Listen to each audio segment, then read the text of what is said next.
Hey team, Coach Jake here. Today we are with Cienna, one of our youth athlete clients. We're going to do a one-on-one workout today. Cienna recently got selected in the Australian squad for under 16 softball. Nice work. We're getting ready for a bunch of things that are coming up. We've got an AIS camp in July, playing in Japan sometime, when?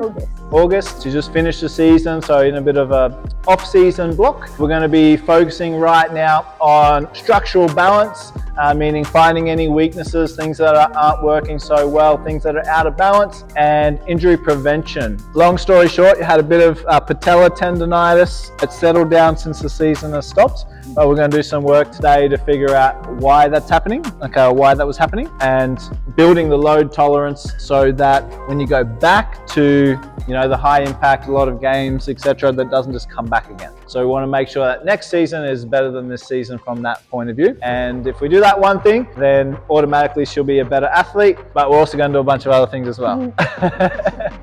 All right, so let's get cracking.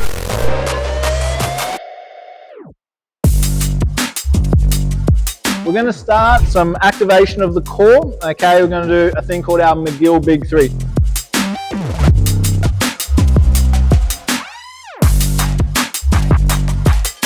A power sport like softball, the tendency can be go straight to the power exercises, but what we have to understand is that without stability, there is no power, okay? So one of the great sayings is you can't fire a cannon out of a canoe, okay? So we've got to build that strong foundation so we can then fire the cannon, whether it's hitting a ball, throwing a ball, etc. Not to mention the injury prevention. The next thing we're going to do is called the lock big threes. Oh my gosh. Good, yeah. That's tight, okay?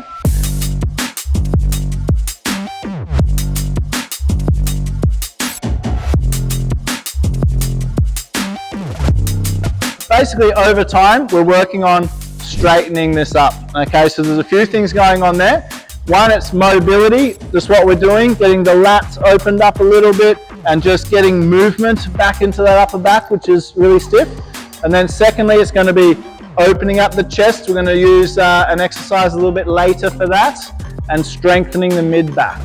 Okay, so there's a bunch of things going on there, but overall that's going to make her a better athlete and far less likely to do an overused shoulder injury, because whenever we're in this internally rotated position or rounded upper back position, we get impingement in the front of the shoulder. When you combine that with the repetitive thing, and throwing is not really something we're designed to do 10,000 times a week, right? Like you do in a sport like softball. That's why it's such a common injury.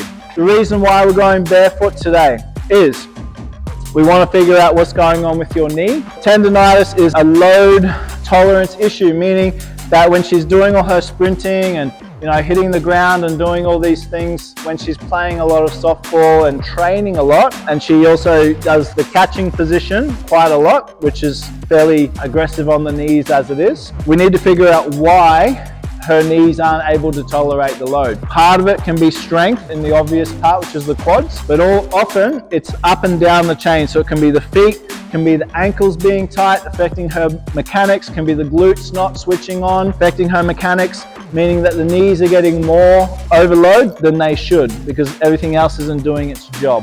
All right, so yeah, we want to look at the feet as part of that chain. We're going to do a little exercise called the clat test. You're going to have your hand straight ahead. If you want to, you can pretend like you're James Bond super spy and do this, but you don't have to, all right? But really simple. We're on one leg like this, and you're simply going to hop down onto the floor and land, okay? Like this. And however you need to land, if you fall, if you're stable, if you got to hop, whatever.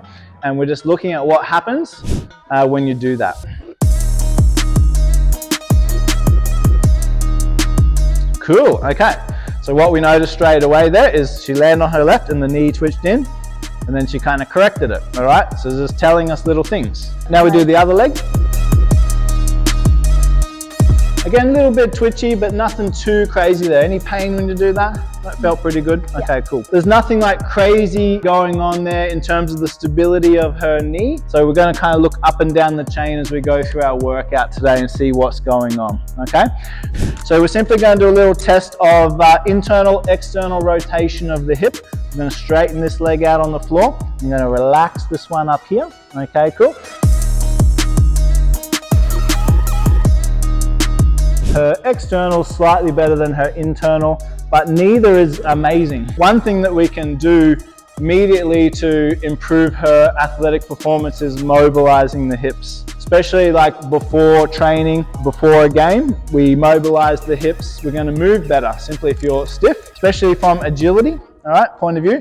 It's all about changing directions, which is internal rotation basically, which is this movement here to be able to turn. As opposed to if you've ever seen someone try and change direction and it looks like the cruise ship trying to turn around in the harbor, you know, and they're like this, because the hips are really jammed up, okay? And imagine if you've got to change direction to get to a ball or even hit a base and turn, you don't want to have to run into the outfield, you know, just to turn the corner, okay? Because you're going to waste so much energy and time. That could be the difference between getting out and getting to base.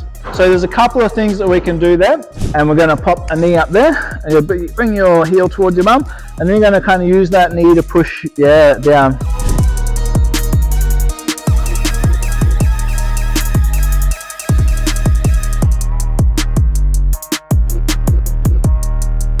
Now there's different exercises that we can do for this same objective, and some of them will work well for some people, for other people. So that's why we want to retest it. Okay, so lay back down again, straighten that one out, relax that, good. We come out straight away, much better. So we're past 45, probably like 50 degrees there, which is really good. You said this one was tighter, is that right? No, it was my right that one was tighter, okay, cool. Cool, and that one's at about 45 now. Okay, so straight away that improved, which means now she's going to move better in her squats. If we were to do squats, we're going to be doing split squats today. And if we were to be doing a field session, she's going to be more agile getting to the ball, games, etc., etc. We're going to test our hip flexors, our ankle mobility, and our knee mobility in one exercise, which is cool. It's going to be a front foot elevated split squat.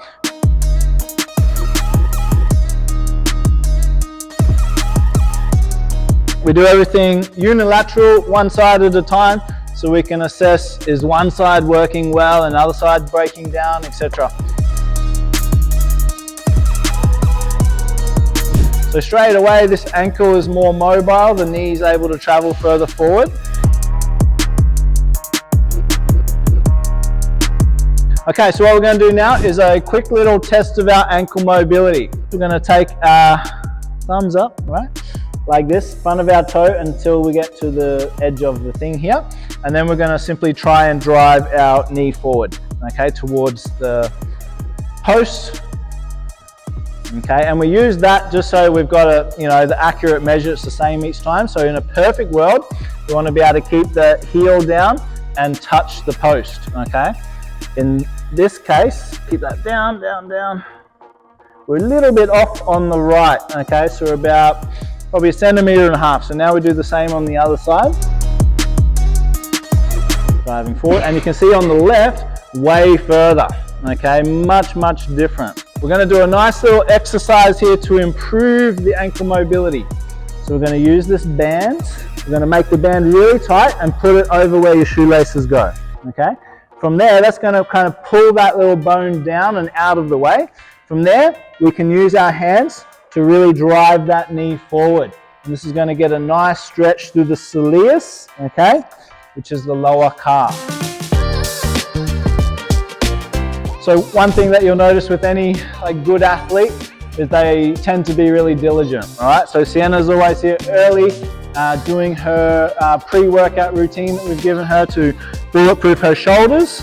And then we're going to be adding a few things to that routine just to take her to the next level, okay? And we always want to test and retest again, because for Cienna, this one might not work that well, and we might have to try a different exercise that might work a whole lot better. Or it might be amazing, and this is the only one she needs to do. We're simply going to retest that again. Let's start with your right foot. Ooh, look at that, look at that. All right, so before we're about 1.5 centimeters off the post. That time she hit the post really easily. She's now going to be faster runner, more agile, much better in that catching position, etc. But this is the real test. We want to see the left side. Oh, easy. So it's great to work with people that respond very well with one exercise. It makes it very easy. Now, when we do our workout today, she's going to be able to move better. There's going to be less pressure going on her knees because her ankles are moving better, more efficiently on the field. She's going to be faster, etc. straight away. But long term, because she's able to move better in the gym, then we get like a double whammy effect on her performance on the field. Okay. So again, why it's important to figure out what's limiting her, and then we attack that, and that's what we call structural balance. And we're going to work straight into our A series. We're going to do a single-legged drop squat. Our goal here is to engage the hips. Something that we've found with Cienna over the last few weeks is we need to make sure our glutes are doing their job, which is another reason why the knee's getting under pressure, okay?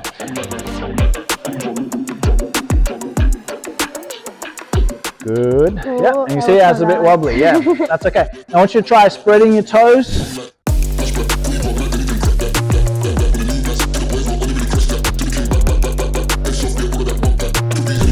Do you notice any difference side to side, easier or harder? This one's a lot easier. Easier on this side, yeah. Yeah.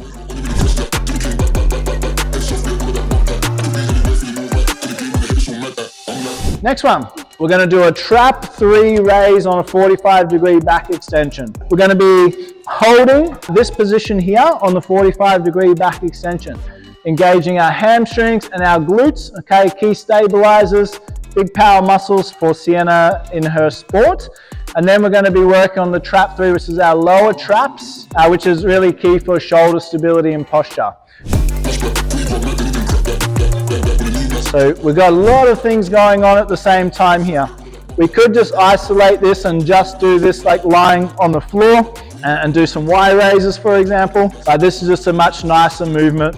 Same amount of time, but we're also getting those glutes engaged, which is one of our things that we're working on, and a little bit of isometric hamstring strength, which is going to help with the stability of the knee. Okay, relax there. So we're going to do one more round of both of those, just now that we've got the hang of it.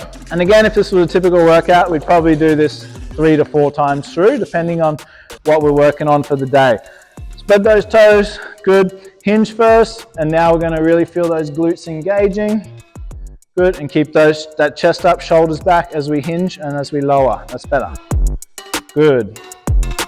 And so yeah, one of the things we notice here is that when Cienna's going down on her left, it's probably tricky to see on the camera there, but her knees coming in a little bit. Okay, so that's something we're going to work on. 10, awesome. We're going to test you out this time. We're going to do mighty 2 kilos. Goodness. So this is one of those exercises that humbles people. You know, 1 or 2 kilos is plenty for most. If you're super strong, you might get 3 or 4 kilos. All right, make sure those glutes are engaged, thumbs up. Beautiful work. Okay, lovely. Have a little breathe out. Do you need a drink? No, okay, I do. Thanks for asking. Okay, A series, we're going to work on a split squat. We're trying to build that load tolerance so that the tendonitis doesn't come back next year. So that means getting strong in this end position. Okay, so split squat. We did a front foot elevated split squat before. We're going to be working on this knee tracking forward. It'll go slightly outside of your big toe. Okay, and we're getting strong in this end range, quite similar to that catching position where we want to be strong. Okay, but also just building resilience in the knee and getting those quads nice and strong as well so they can deal with all the work that happens. And it's unilateral, so we're going to be working out any muscular imbalances. So first set, no weight, just a nice long stance.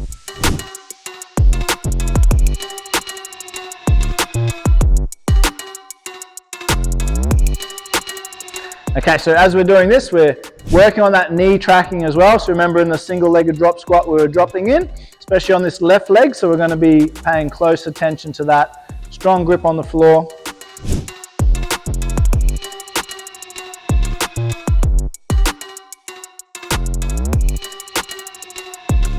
Next exercise, we're going to work the back of the thighs, the hamstrings and glutes. What we're aiming for here is some structural stability of the knee. Okay, so the stronger our hamstrings are, the more stable our knees. Feels okay? No pain anywhere? Apart from the back of the legs? Like the front too. Oh, your front's a bit tired from the split squats, yeah.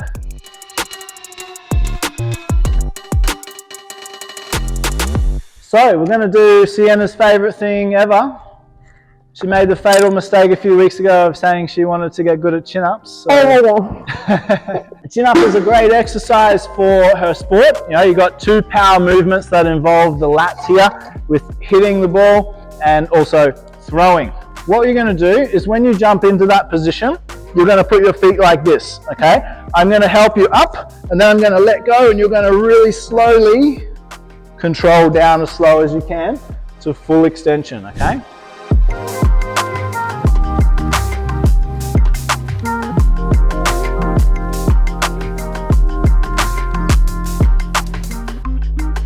All right, ready?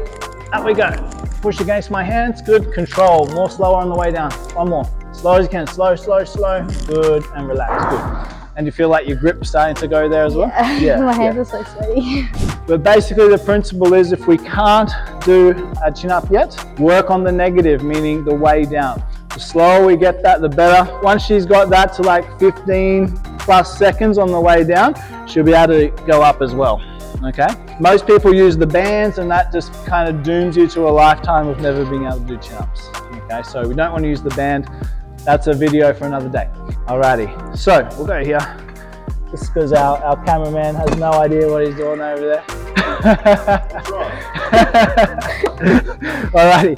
Alrighty, so we were going to do a different exercise here, but after noticing that Cienna's a little bit internally rotated in that warm-up, we're going to work on opening up that chest. Hold it for 5 and then driving up. So we're doing two things here. One is we're getting strong in this end range position of the shoulders being back like this, which is quite similar to here. If you're ever going to hurt a pec, hurt a shoulder and a throat, it's going to be in your weakest position. But two is we're just opening up and stretching as well, which is going to help us with our posture and getting those shoulders back where they're kind of supposed to sit. Alrighty. Cool. Yep, so we've got 8 kilos there. Should be all right for our first set. Okay. Good. Do you have an like No, we want to be like that today. Yep, so nice big stretch. Can you feel that stretching? Good. Squeezing the shoulder blades together, and then we're going to drive up.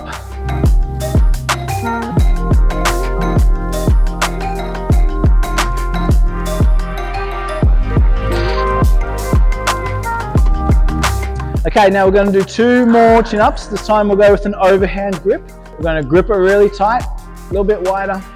Good. And we're going to practice that chest up, shoulders down and back. Get those feet back. Good. And up we go. You got it. Only doing 2. Control down, nice and slow, slow as you can.